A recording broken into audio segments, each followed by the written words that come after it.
Jennings and Jacob Martin. Good morning, council members. Good morning. Now, how's your summer been? Hot. Yeah, right? I mean, it has been a warm one out there. You guys been staying busy? Yes, very much so. What do you like to, is there anything that you like to do in the summer that you can't do in the other seasons? Sit in the air conditioning. You're like me. You just stay in. I'm good. I'm good with the AC. How about you, Councilman? I like it all. Swimming outside, yard work, simple things like that. I really enjoy in the summer. Yard work. That's something that I actually enjoyed for many, many years when I owned my own home. But, when you own your own home, there's always something that needs to be done. That's one thing that I noticed. Nothing is ever actually 100% complete. I think it's just a constant, battle. Well, now I'm going to go do this. Now now we got to paint that. The list just goes on and on. What'd you do for the rodeo week? I was actually fairly busy and was not able to do much of the rodeo activities. So unfortunately, I didn't get to see much of anything. Oh, you didn't get to go out? I didn't know. No? But How about you, Councilman? Were you able to take the kids out to the carnival? I soaked all of it in. I went to rodeo, then I participated in the sneakers and spurs race. Oh, did you? I watched the parade, and I went to the carnival. So it was all real fun. Full week. I liked it. Full week. What's your favorite rodeo event when you go in? This year, I really liked, I don't know what you would call it, but this woman was like an acrobat pretty much on a horse. Yes. She would, Wow. ride upside down. Did you see it? I did. I got to see that was my favorite one. And I liked there was a 12-year-old girl that was really talented, and it was pretty cool. She rode Roman style, I guess you would call it. She's the one that I got to see. Yeah. Oh, okay. Those were my favorites. The amount of time that they have to spend with their animals to achieve that trust is just amazing. And it's great to see. It's great to see that something like that old trick riding, I liked it. it's kicking off with the next generation too. yeah. So that'll continue. That tradition will continue. And that's something that I think is, it was a really big thing to see it back in the day. And, with the advent of technology, which we were actually just complaining about, weren't we? Yes. But with the advent of technology, a lot of these kids are like, oh, we can YouTube it. There's nothing like seeing that in person, seeing somebody with that much dedication. I was able to see it last year, and it was just absolutely incredible. And I'm like, I would be on the ground. Oh, yeah. The only trick riding I did, hunting season. We were way up in the Rocky Mountains, riding across this shale hill. Oh. It was just shale, covered in snow. And me and my horse went down. Oh, no. And that was the first time I'd ever gone down with a horse, and we tumbled a little bit. There's my trick riding for life. I'm all caught up. Now, Council Member Martin, I got to ask you, you've chosen not to run for re-election. You just want to move on to bigger, better things, or what are you thinking? No, not that I want to move on to bigger, better things. I think council's a very important role. Just a couple pretty simple reasons. My family has dreams of moving into the county, a little more larger plot of land. Really like to get some more animals. Get my daughter a pony. Oh. So I like the idea of getting out more out of town. Yeah. And just to free up some time, I've really enjoyed council, and it'll have a special place in my heart. And maybe I'd get back into something in the future. But for now, I've got a year before my daughter starts kindergarten, so I'd like to just free up some time and enjoy your time with your baby. Absolutely. Relax for a little while.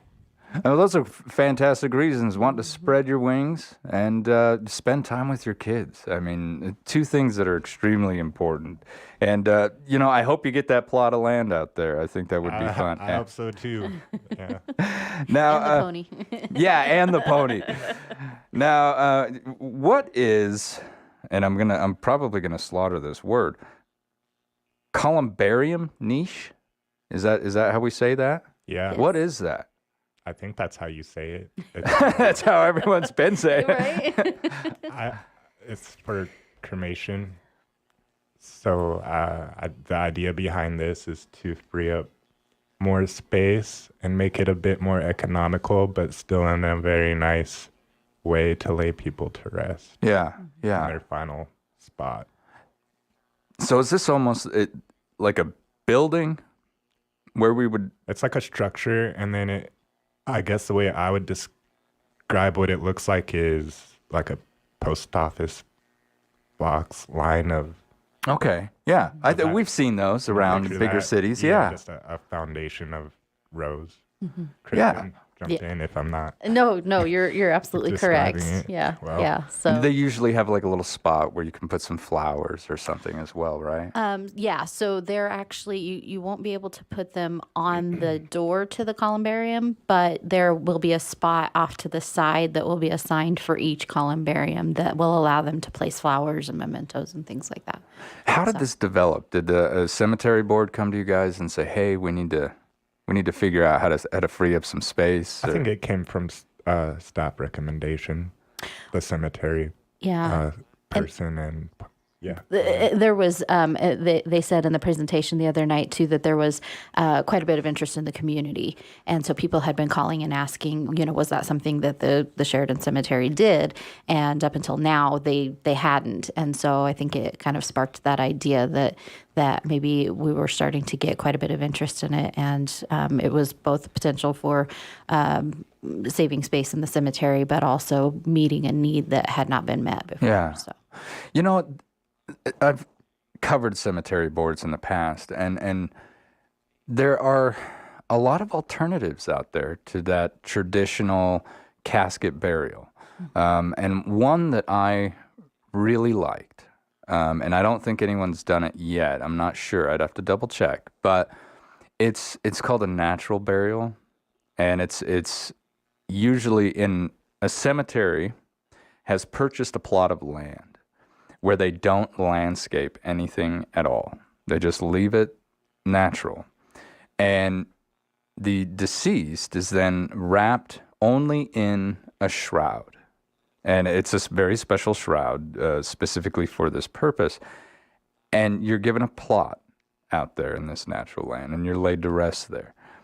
And there's only a very small marker as to where you're at. And if I remember right, in some cases, no marker at all.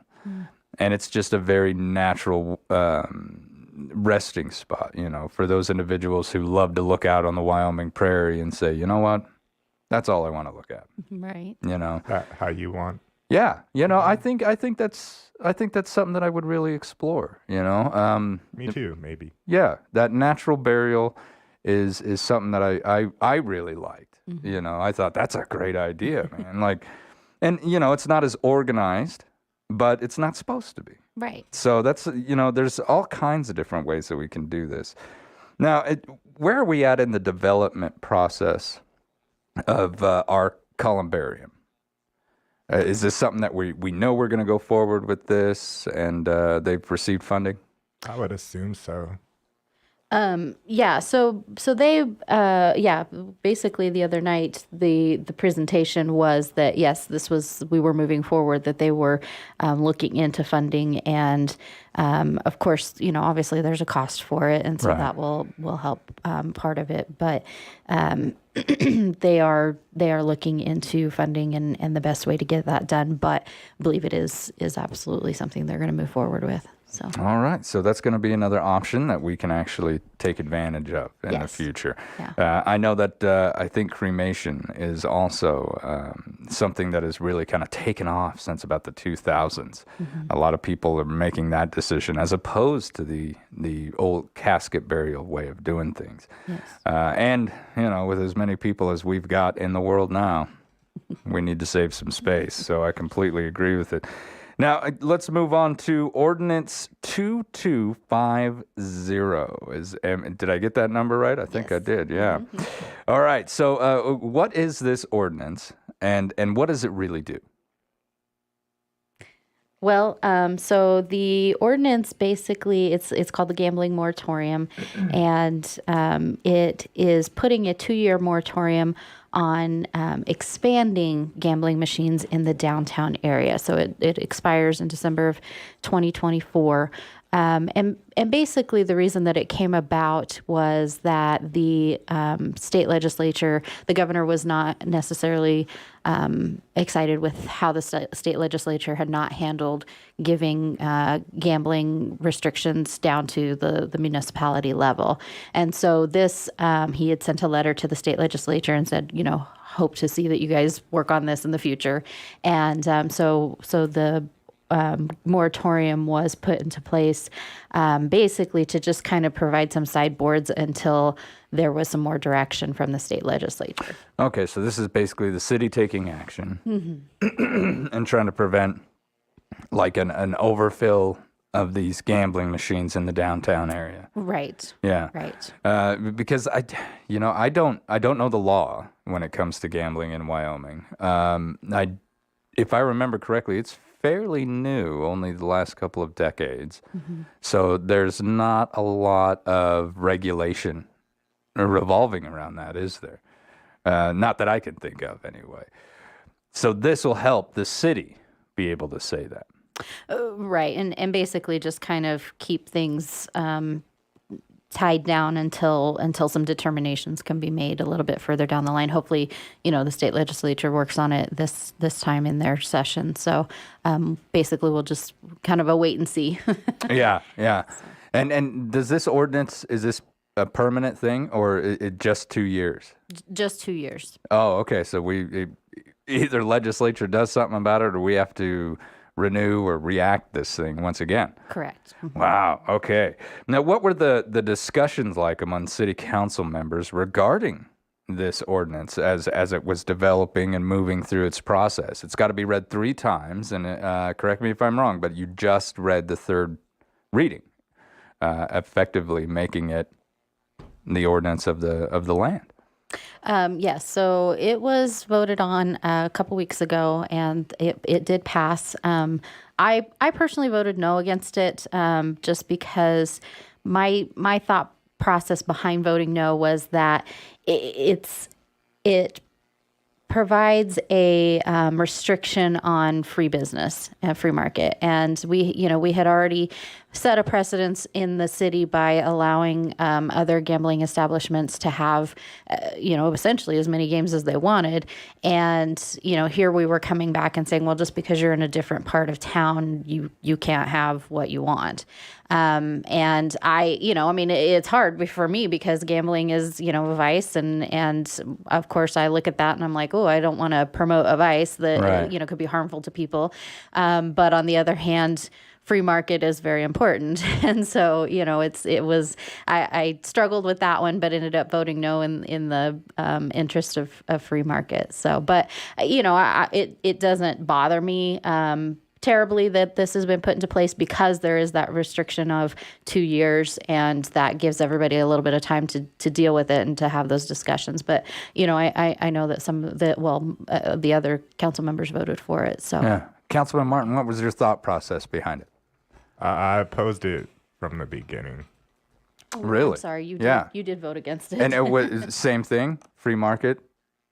Yeah, I just didn't see what the big deal would be if somebody wanted to open up a spot to play games downtown. And it doesn't bother me. These are like those I don't slot think it would games. ruin Main Street. Yeah, slots. In fact, I don't know why the laws prohibit gambling in the first place. I personally think it would be kind of cool if somebody opened up a small, or not small, but old-fashioned type saloon where you could play cards and Old West style. Yeah. It was kind of funny because when this ordinance got brought up, one of the goals was to preserve the historic nature of downtown Main Street. But I think historically we probably had. There's probably been a lot of cards played downtown. Yeah. It didn't bother me if somebody wanted to open that. I don't think they'd like take over Main Street or anything. So I've seen so many different establishments in different states deal with this in various ways. I spent some time in Baker City, Oregon, And it's, I say Oregon, and a lot of people think, oh, that's liberal. Well, the eastern side of Oregon is pretty conservative. But in their bars and their saloons, you can play, I think it's blackjack. Oh, wow. They have blackjack tables. And for a time, my mother even dealt at a blackjack table for a number of years. So, and I don't remember, I've never talked to the law enforcement over there or anybody who had to deal with anything, but it was just kind of one of those things that happened. It's just, that's where it was. We're calling it gambling because that's what it is. But I believe the state law refers to what we're dealing with as games of skill. Games of, okay. They don't call it gambling, but it pretty much is gambling. And I think it was a way that the state got their feet wet with allowing people to start betting more and having these slot types of machines. Yeah. Because you can't have a blackjack table still. Right. So I get that some people were concerned about having a whole big building full of tons of basically slot machines and potentially alcohol downtown. They thought maybe that wouldn't be the best thing, but hey, there's two sides of the argument. Right. It didn't bother me, but I could see why people might be concerned. I think that's one of the biggest challenges to the positions that you guys are elected to. There is two sides to every single argument, and you try to meet in the middle. But in some situations, there's no middle.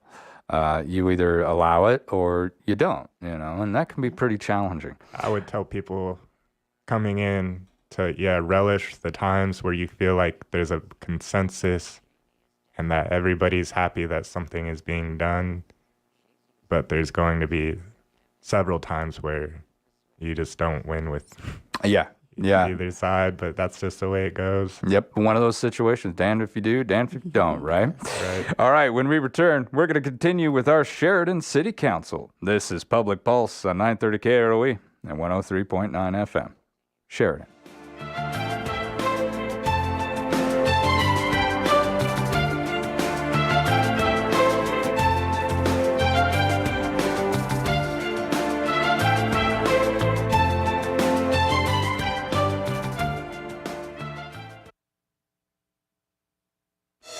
At Eliason Financial, money management isn't just about dollars and cents. It's about dreams and opportunities, and more importantly, family. We'll take time to get to know you. Then we'll develop a unique wealth management plan that works hard, just like you.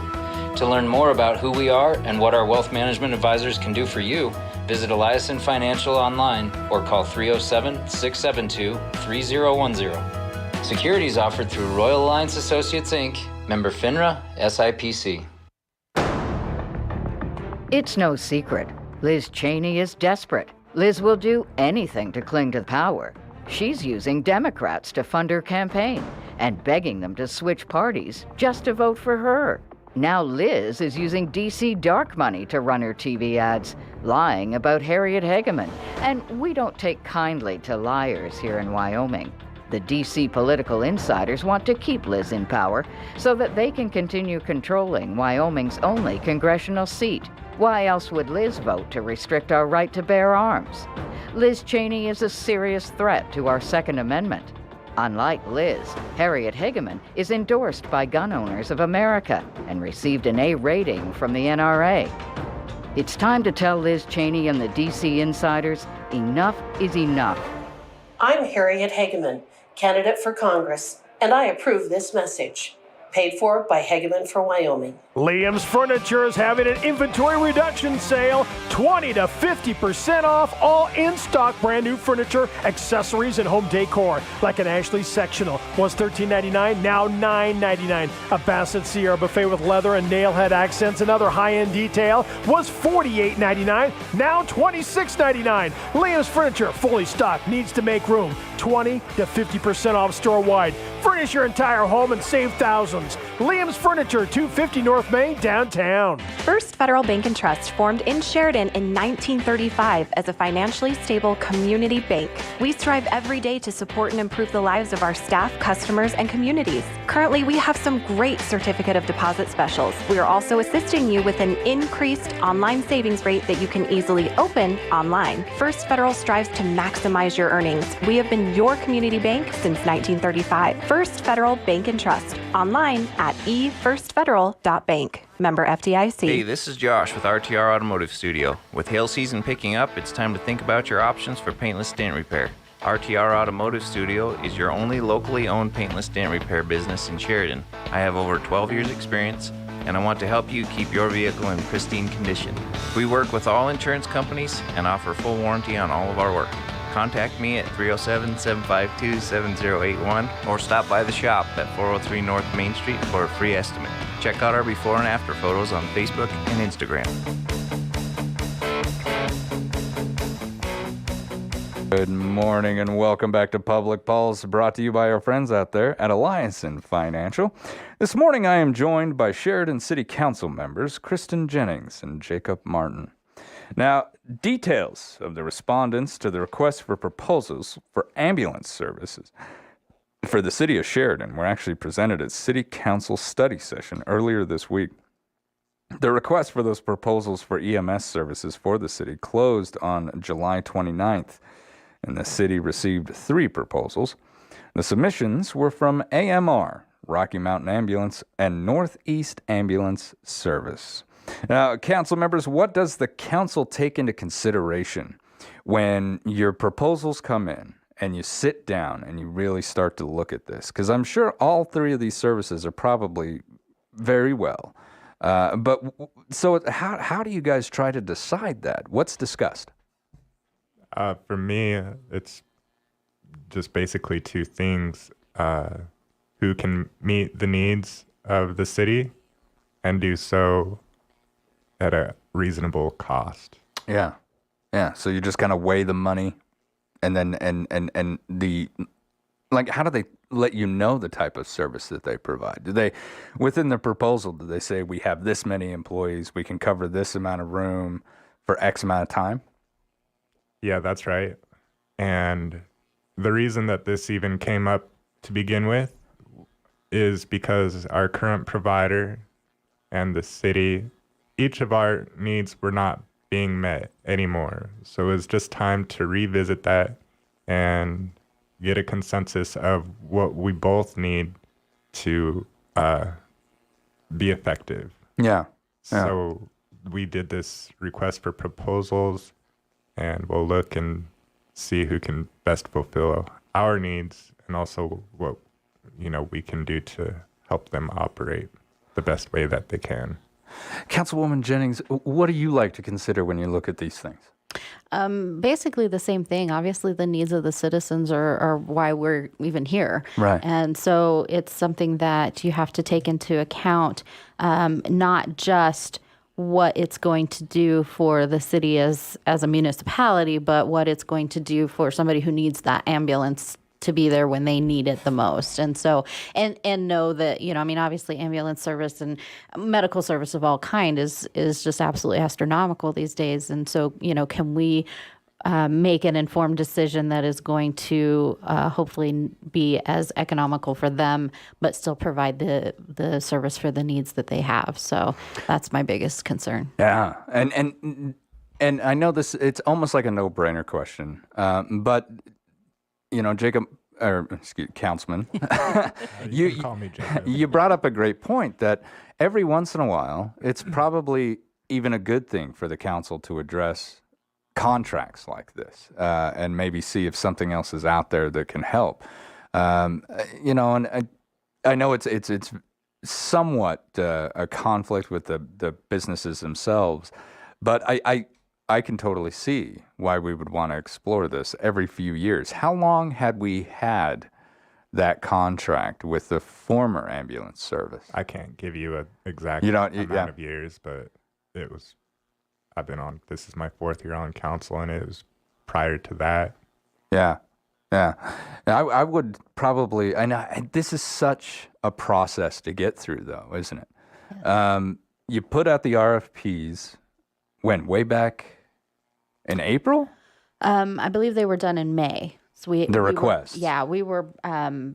We were notified that they were having these discussions. The staff and Rocky Mountain Ambulance were having some discussions, and we had been presented. In fact, somebody asked me this the other day. We did a presentation, or staff did a presentation on why we were even addressing this issue with Rocky Mountain Ambulance, and I believe the day was May 16th. So if anybody wants to go back and watch the council session from that day, they can go and watch the presentation, and it has a lot of answers. So yeah, that's great. Yeah. Now another thing, the Hub on Smith has applied for 2 grants through the American Rescue Plan Act funding. What were those for, and why does the Hub actually need letters of support from the city to achieve, to get those applications through? So first off, the reason that they are applying, one is for roof replacement for the hub, for the building. An important thing. Very important. Yes, especially when it comes to winter. And then the other one is they are doing they're trying to do some the remaining phases on their infrastructure, and they have some needs there that the reason they're asking for approval from the city, or letters of support from the city, is that the city owns the building, and so they have to, say, hey, are you okay with us making these changes? Right. Before they do anything like that. But yeah, it's pretty simple in that regard, that we just put out a letter of support saying, we're absolutely fine as owners of the business, or as owners of the building, to approach these grants and apply for these grants, so that, additions and things can be made like that. So. Got to check with the landlord before you make any adjustments, don't you? All right, we've actually got a caller. Councilman Martin, if you would throw on your headphones, it'll be the only way that we can actually hear him. All right, caller, good morning. Welcome to Public Pulse. So what do you have for the council members? Good morning, Public Pulse. I do have a question for the city council. It relates to the trailer ordinance in Sheridan. I understand that about a year ago, the Sheridan City Council dodged a new trailer ordinance that would have been more restrictive for parking of trailers in residential areas. And I have a very serious problem with a large enclosed trailer and a 20-foot-long pickup truck parked in front of my house, blocking my walk, blocking my front gate, and periodically blocking my driveway. This precludes any access for emergency vehicles of ambulance or fire, and I'm trying to figure out what I can do to address this problem. And can you put this question to the city council people, please? All right, thank you for the call. Thoughts? I caught the tail end of that. Something about a real long truck or trailer blocking access. Blocking, yeah. And he was talking about an ordinance or something that he said was dodged. Did he use that word? I can't remember. By the city council or set to the side regarding trailer houses and trailers? I apologize. It's been a while, but I vaguely remember a conversation about that, and I don't know the answer to that off the top of my head. But there is still ordinances against blocking driveways, and we suggest that anytime that is happening, that you call the police department and have them come out, because they can require that be moved, and especially if it's blocking any access of your personal property and emergency vehicles. So I would start there, and then please feel free to always email us or call us if you're not getting any type of satisfaction from that, and we'll be able to look into it further. Fantastic. So he can take some action. Yes, absolutely. All right, he can take some action starting right now. Yes. And if next time it happens, just call the PD, and they'll have the code enforcement officer come and if there's a CSO, violation, Yes. Mm-hmm. then I think it'll be resolved. If not, Contact us. Contact city council members. Yes, absolutely. Your emails and your addresses are printed all over the place, and you can go to the city council or the city website, and they're definitely right there, and it gives you a good way to contact these folks. Now, tell us a little bit about the Landfill Mall. This is something I spoke with the mayor about.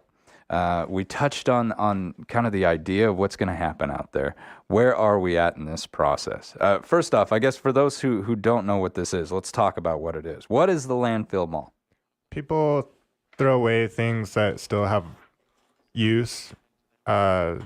Contractors, sometimes if they're replacing things in a home, what they're taking out is still probably in good shape, or doors. Sometimes people order the wrong stuff and they just, I guess for some reason, don't want to ship it back. So anyway, things that are still nice get taken to the landfill, things that other people could use.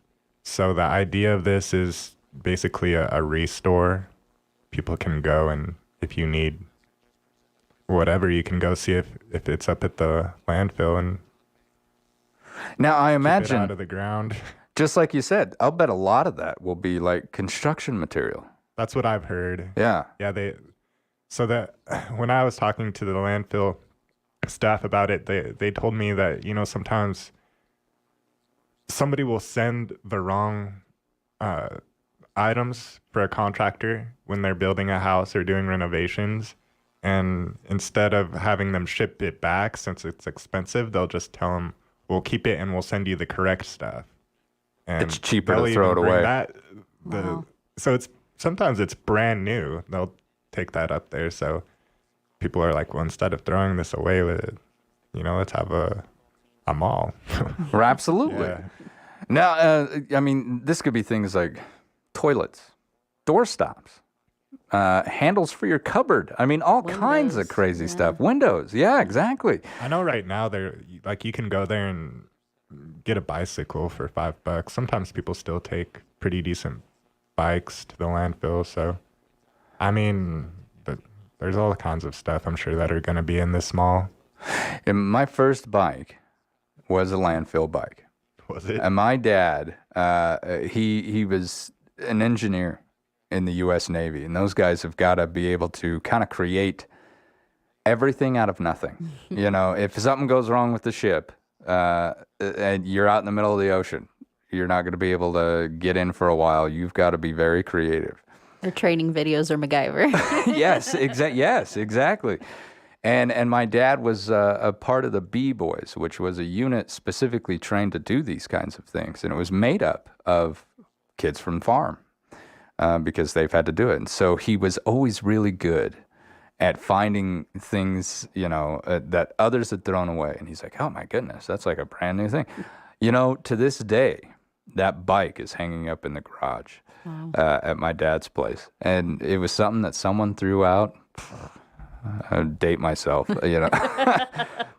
probably close to 35, 40 years ago.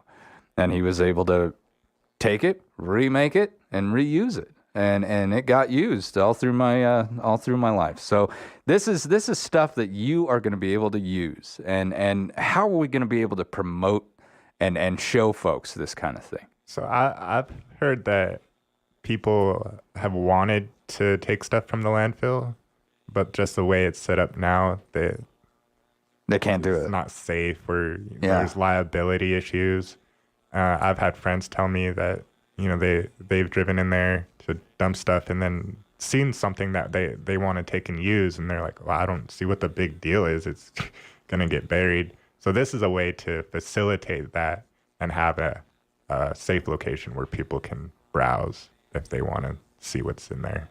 Where are we at in the process of this right now?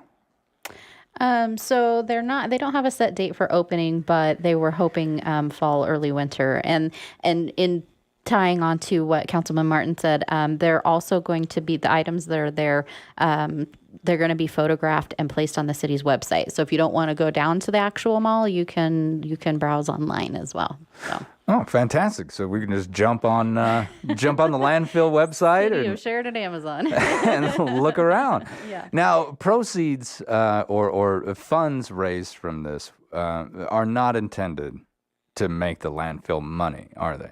Correct. It just goes back to the operation of what they're doing. So. As a way to negate other fees, maybe. Right. Yeah. So basically, they just it cures a couple of issues, offers a service to the public, and then it lessens amount going to the landfill, and then the fees, can be brought down with what they make off of that. So.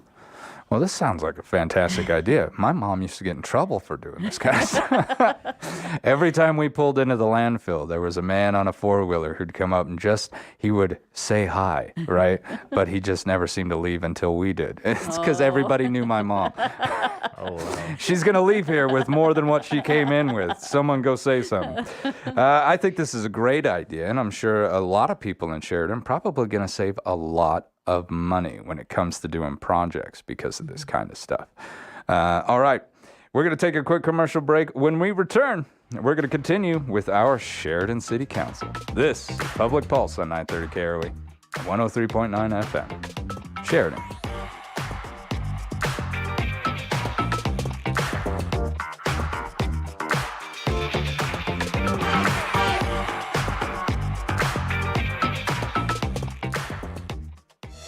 At Eliason Financial, money management isn't just about dollars and cents. It's about dreams and opportunities, and more importantly, family. We'll take time to get to know you.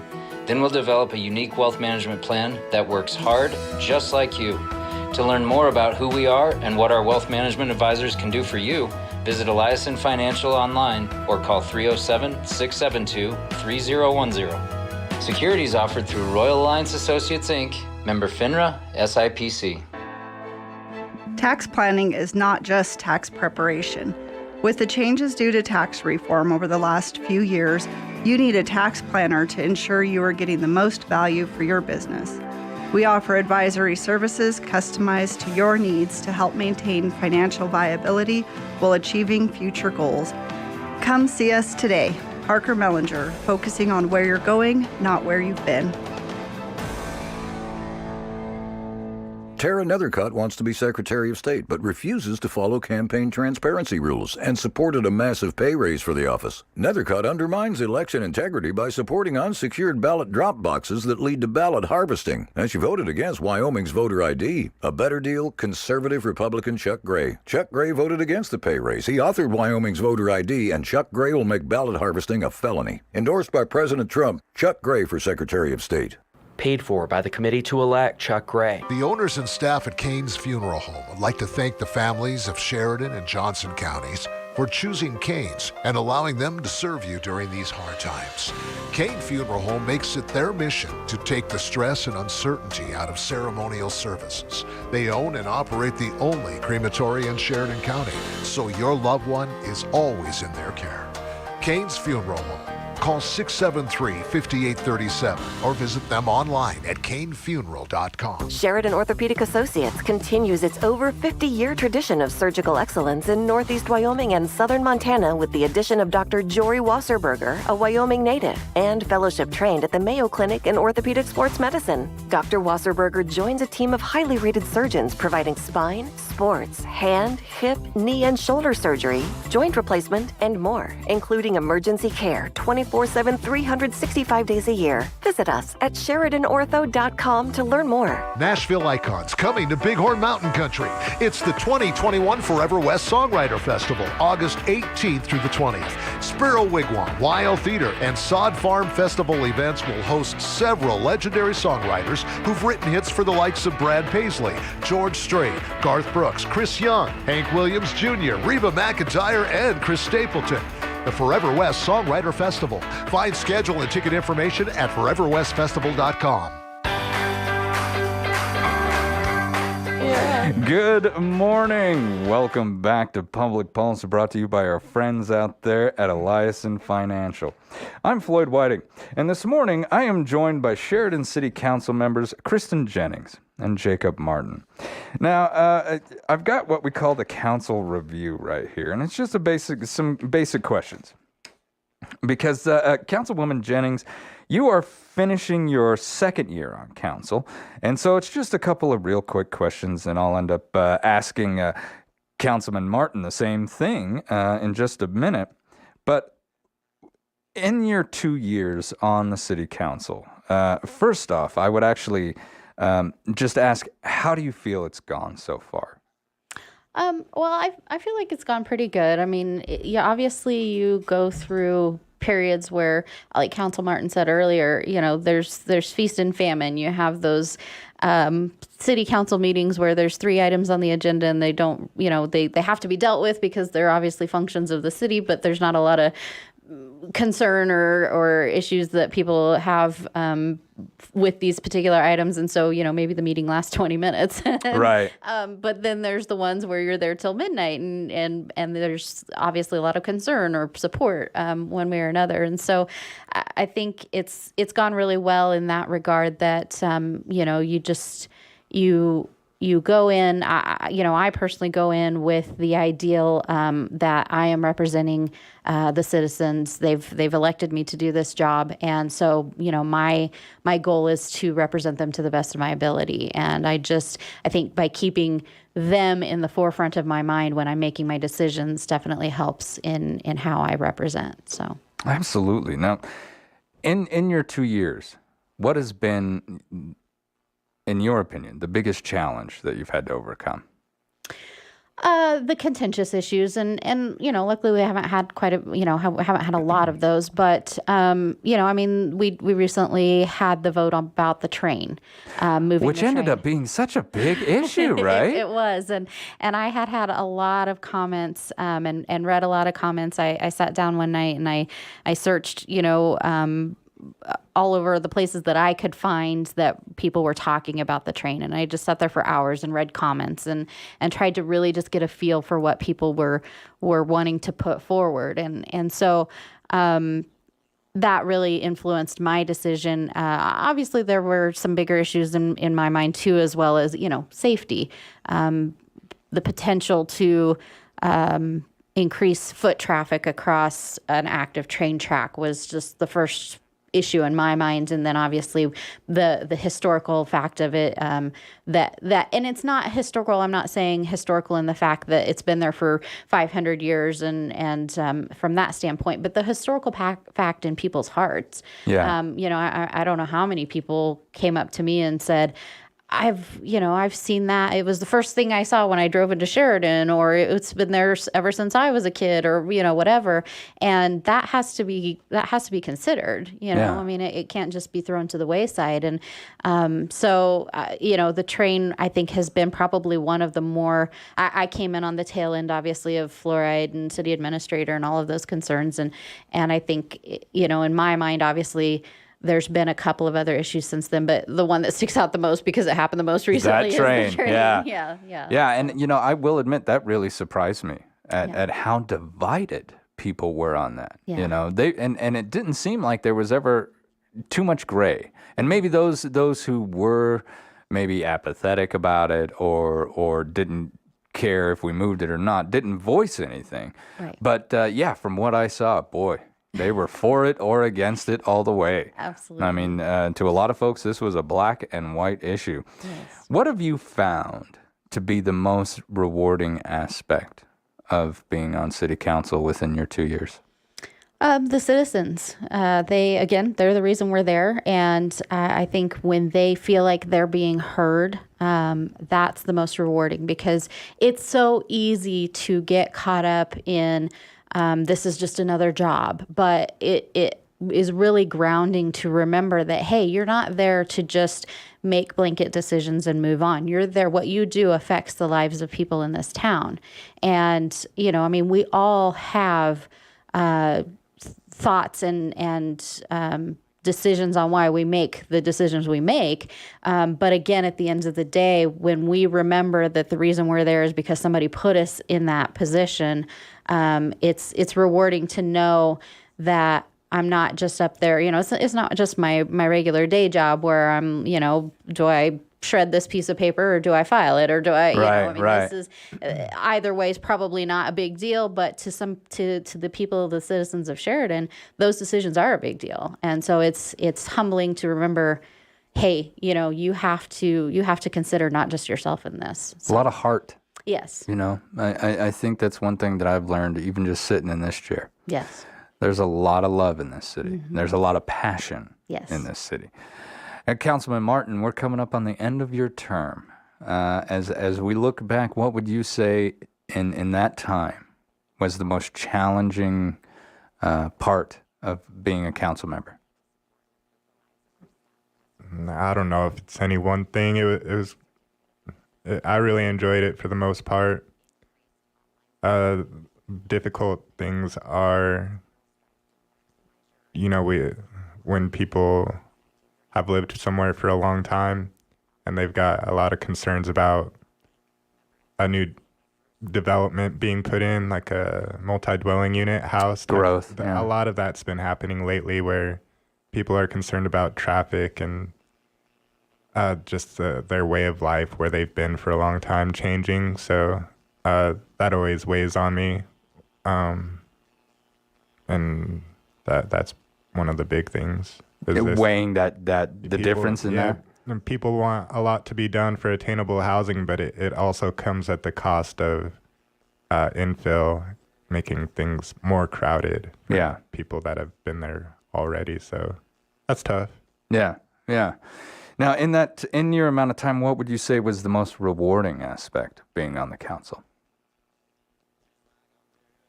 Really, just what comes to mind. One of my favorite things was starting Sheridan's Fall Pumpkin Festival. That was fun, yeah. Because that's something where, everybody enjoys it. It doesn't matter where you fall politically. Everybody can agree that it's for a good cause. It's fun. It brings people together, and I look forward to this year's. Yeah. Yeah, that was probably one of my favorite accomplishments and successful things that I initiated. And the idea that maybe a decade from now you'll be coming into town from from your place out in the county, with your daughter to enjoy the pumpkin festival that you helped get off the ground, right? Yeah. Now, what would your advice be? I've only got about a minute and a half left. To incoming councilmen. 4 minute stations. Who will eventually take your seat. I think there's a lot of good candidates. I've met some of them. They seem like nice people. And really, for me, council is a nonpartisan position. So I would suggest just keeping that out of it. I think there's too much partisanship in us versus them. Council is just somewhere where you just try and do the best for the community. So just be civil, respectful. You'll disagree, but you can do that in a professional way. We're all just working together, trying to do the best we can. Thank you so much. Council members, I greatly appreciate you coming in. Councilman Martin, all my best in the future, my friend. This has been Public Pulse on 930 KROE and 103.9 FM. Sheridan.